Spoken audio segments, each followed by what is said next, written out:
ज़रूरी था कि तोशाखाना का रिकॉर्ड अब तक सामने लाया जाता, लेकिन हम देख रहे हैं कि उसका रिकॉर्ड सामने नहीं लाया जा रहा। और उसकी वजह अभी जो मरियम नवाज़ का एक लीक्ड इंटरव्यू जो है वो आया है, उसमें आपने देखा कि कैसे शरीफ फैमिली ने और जरदारी फैमिली ने जो गाड़ियां जो तकरीबन 8-8, 10-10 करोड़ रुपए की इन्होंने जो गाड़ियां थी वो मुफ्त ले ली। उस वक्त के 8-8, 10-10 करोड़, अब तो वो बुलेट प्रूफ गाड़ियां जो इन्होंने ली हैं उनकी कीमत 25-30 करोड़ रुपए से भी शायद ज्यादा हो गई हो, क्योंकि वो बुलेट प्रूफ है और फैक्ट्री बुलेट प्रूफ है। और इसके साथ जो ख्वाजा आसिफ ने वहां से घड़ियां ली हैं, जो इनके बाकी वुज़रा ने वहां से रिकॉर्ड लिया है, वो कोई रिकॉर्ड इस वक्त तक अवाम के सामने पेश नहीं किया जा रहा। दूसरी तरफ इमरान खान की जो डिक्लेयर्ड एक घड़ी है उसके ऊपर क्रिमिनल केस बनाने की कोशिश की जा रही है इस्लामाबाद में, लेकिन असल बात यह है कि इलेक्शन कमीशन भी इसका नोटिस नहीं ले रहा। मैं इलेक्शन कमीशन से पूछना चाहता हूं कि नून लीग और पीपल्स पार्टी के फंडिंग के मामलात किधर गए हैं? जो पीपल्स पार्टी ने अपनी फंडिंग में लिखा है कि हमारे पास कोई डॉक्यूमेंट ही नहीं है, क्या सिर्फ तरीके इंसाफ की फंडिंग का ऊपर आपका मसला है? पीपल्स पार्टी की फंडिंग के ऊपर आप क्यों नहीं चल रहे? जो 1 अरब रुपए के लगभग मुस्लिम लीग नून ने अपनी मीडिया कैंपेन पे खर्च किया, वो फंडिंग कहां से आई? बेनजीर भुट्टो ने तो पहले इल्जाम लगाया था कि वो फंडिंग उसामा बिन लादेन ने दी थी नवाज शरीफ को इलेक्शन लड़ने के लिए। ये नवाज शरीफ और PMLN they are seeking funding from international terrorist organisations. ये बड़ा सीरियस ऑफेंस है और लग यूं रहा है कि इलेक्शन कमीशन नून लीग की फंडिंग का जो मामलात हैं उनको छुपाना चाह रहा है। इलेक्शन कमीशन उस फंडिंग के मामलात को सामने इसलिए नहीं लाना चाह रहा कि PMLN की जो फंडिंग है उसको इंटरनेशनल टेररिस्ट ऑर्गेनाइजेशंस में से हिस्सा मिला है, और ये मैं समझता हूं कि बहुत ही एक खतरनाक बात है और इलेक्शन कमीशन को पीपल्स पार्टी और नून लीग की फंडिंग के मामलात सामने रखने चाहिए।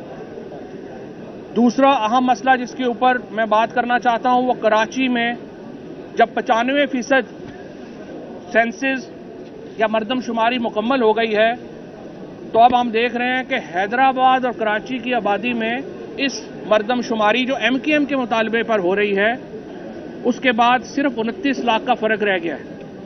यानी हैदराबाद की आबादी और कराची की आबादी में सिर्फ 29 लाख का फर्क रह गया है। इससे आप अंदाजा लगा सकते हैं कि ये सेंसस, ये मरदमशुमारी जिसमें 45 अरब रुपया खर्च किया गया है, ये कितनी शफाफ और ट्रांसपेरेंट है। MKM की लीडरशिप के ऊपर कराची के लोग जो हैं उनको उसका एहतसाब करना चाहिए। जिस तरह ये 5-6 वजीरों ने अपने आप को बेचा है पीपल्स पार्टी के आगे और कराची के अवाम के हकूक को पामाल किया है, इस मरदमशुमारी में कराची की आबादी 20 लाख कम हो गई है पिछली 2017 की मरदमशुमारी से। सिर्फ 5 साल में 2 मिलियन लोग कराची में कम हो गए हैं और कराची की इसका मतलब यह है कि कम से कम 2 नशिस्तें जो हैं वो कौमी असम्बली में कम हो जाएंगी अगर इस मरदमशुमारी के ऊपर आप गए। तो मैं पाकिस्तान तहरीक इंसाफ की तरफ से और तहरीक इंसाफ खसूसन जो हमारा कराची का विंग है उसकी तरफ से इसकी शदीद मजम्मत करता हूं और कराची के अवाम को ये यकीन दिलाना चाहते हैं हम कि हम उनके साथ खड़े हैं। हम आपके हकूक की लड़ाई लड़ेंगे।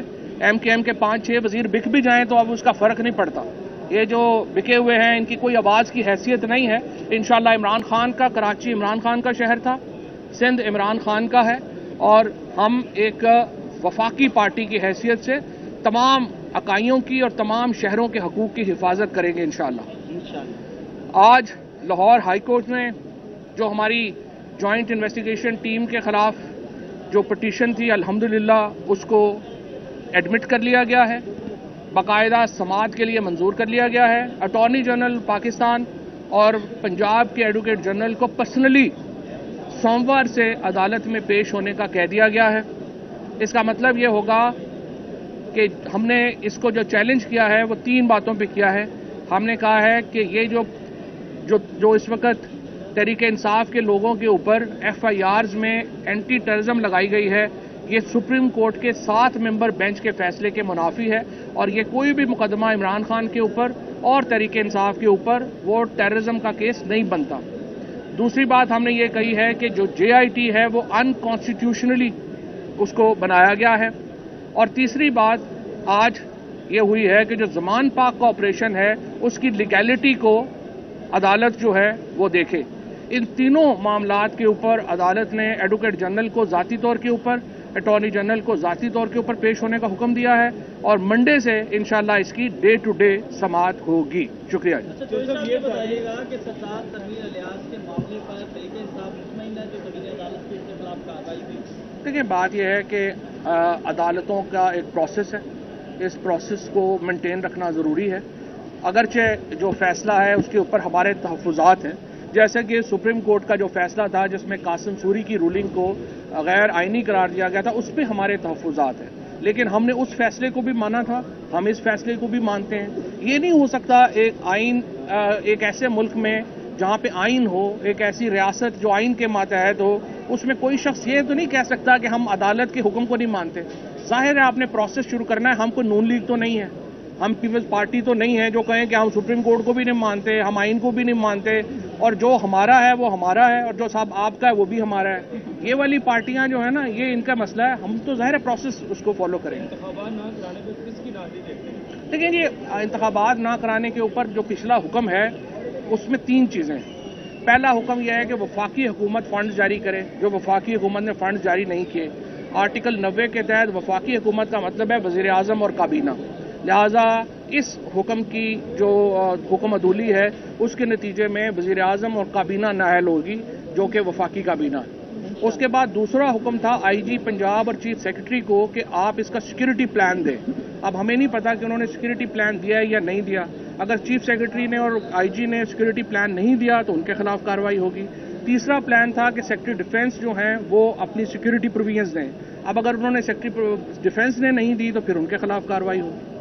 ये बताइएगा कि जिस तरह वज़ीर आज़म आज़ाद कश्मीर को कबीर अदालत में घर जाना पड़ा है, इसी तरह सुप्रीम कोर्ट की जो फैसला है अगर मौजूदा